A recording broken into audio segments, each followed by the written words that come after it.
It all seemed so surreal. Sitting around that huge creaking table listening to that lawyer read out our parents' will.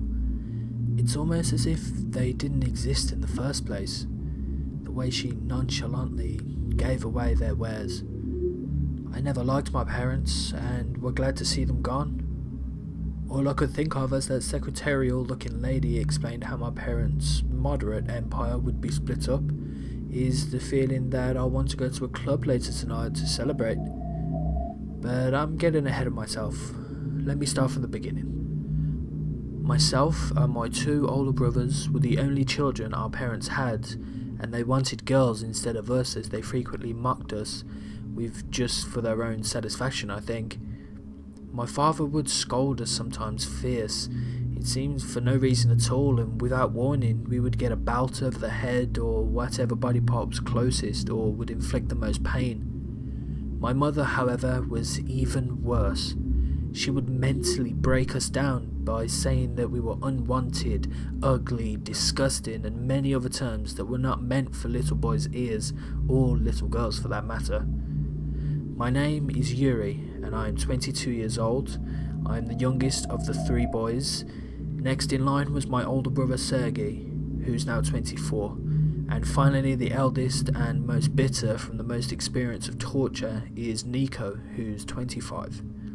We grew up in a tiny village in Kiev, and was unlike most in the sense that we were actually somewhat rich. Both parents had very successful careers, my mother as a burlesque singer who bought and ran her own clubs throughout Kiev, and my father who was a politician and owned many lands including air rights as well, stocks of international businesses and a chain of restaurants in Kiev. We lived in a huge castle of a house with maids and butlers hanging on our every demand, which I grown tired of and wished to have my own privacy, which was never met. Usually our day would consist of getting each other up, walking downstairs and getting the maids to do everything else for us, cook, get our clothes, get ready for school, take us to school, etc. We would then come home, get a beating from father for some new reason that he'd come up with that day, in an attempt to rationalise in his head to calm himself from guilt, I guess. We hated our childhood and it showed in our schoolwork and personal presence when in public and around other adults. The English teacher of my school carefully explained in length to my parents at parents' evening, to which was met with emotion I knew they didn't possess: love. Fast forward to today, and like I said, I'm 22 years old now, and I've just found out that my parents were killed in a horrific car accident on their way home from work. I didn't even shed a tear or feel any kind of remorse for not feeling any feeling. In fact, I was actually happy they were gone, and now my brothers felt the same. I've always swore to myself that if I and or when I have children, I will treat them like angels and not let them live through the horrors myself and my brothers had to endure. No one should have to go through that. I wouldn't even wish that on my worst enemy. Ironically, that enemy is my parents. My parents were struck by a van whose driver had a heart attack and died at the wheel. In Russia with our icy roads, it's almost certain death. They died instantly and was in no pain according to the police or coroners. "We don't care," Sergei said with a slam of his fist on the table in an attempt to rush the proceedings, which was met with no resistance from my brother and I. Very well, I shall just read the following. I hereby leave my restaurants to my eldest son Nico in the wishes that he grows to learn order and how to be a man of his own. Nico grunted but said nothing.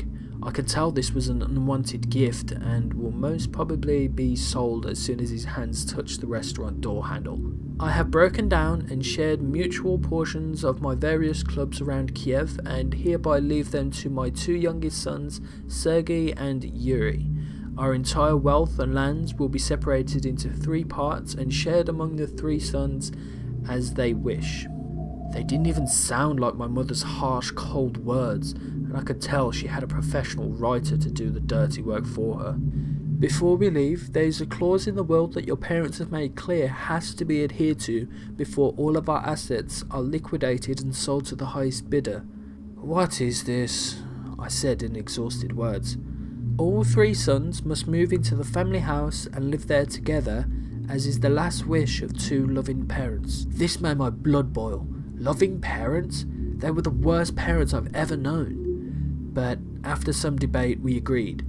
We were all not married and didn't have any kids, and we're all stuck in the depression we've had since birth. We moved into the old house on a foggy day in Kiev. Seeing that old house brought back so many memories. I could practically feel the warm, stinging sensation on my body from the numerous belt attacks from my father. We moved in, and after a few months we eventually quit our jobs to all pursue our dream of opening a business together under our parents' money.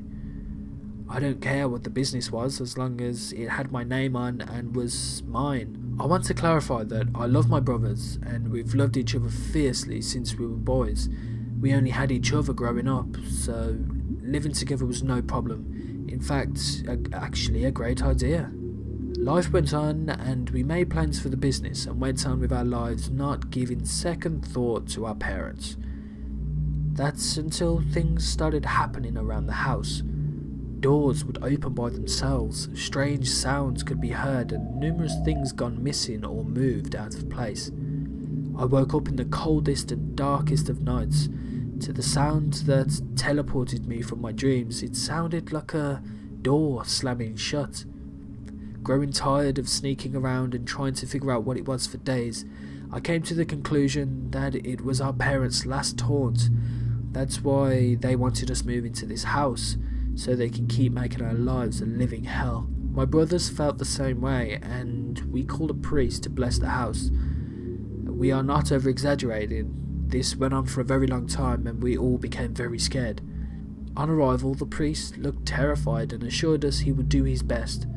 He went around the whole house and blessed it all, and returned to us where we were sitting in the living room with the results, saying that everything will be okay now.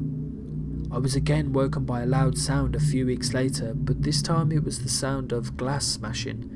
I met my oldest brother in the hallway, Nico, who was already silent and peering over the vintage wood barristers that we have right above the kitchen. "It's coming from the kitchen. Where's Sergey?" he whispered in a fear-filled voice. I've never seen him scared since we were children, and this scared me even more. "Let's go down there. There's 2 of us," I whispered fearfully. After a debate and a few minutes after the mild shuffling noises beneath our feet stopped, we went down and slowly creaked open the kitchen door, to find the body of our brother Sergey, who was mangled with a look of terror on his face I will never forget. His neck was clearly broken, and the milk that covered the floor synced up to the sound that woke me. We just stood there in shock over the body of our beloved brother, as a child would look at a stranger trying to understand what's happening before their own eyes. Some time's passed since then, and things have only exacerbated. Hearing the sounds of your eldest brother screaming is the worst sound I've ever heard. I stood at his bedroom door, daring myself to open to find him in most certainly an unhuman-like position, having suffered another fatal accident by the police's accounts. I worked up the courage finally after about 5 minutes, and opened to find my brother laying on the floor and more blood around him than I knew was in the human body. It was caped around him like a silhouette of death. I started a deep booming cry that rang throughout the house and cursed my parents for doing this and that. "We've been through enough, just leave us alone." When the house fell silent again, and I felt a cold hand on my shoulder, and then blackness. I hate my parents to my core, and I will make them pay for this. We all separated as quickly as we had arrived, and in a few seconds I found myself alone, accompanied only by the warm cloud formed out of my mouth on every exhale. The gravity of the moment started to settle in as I heard the first screams of the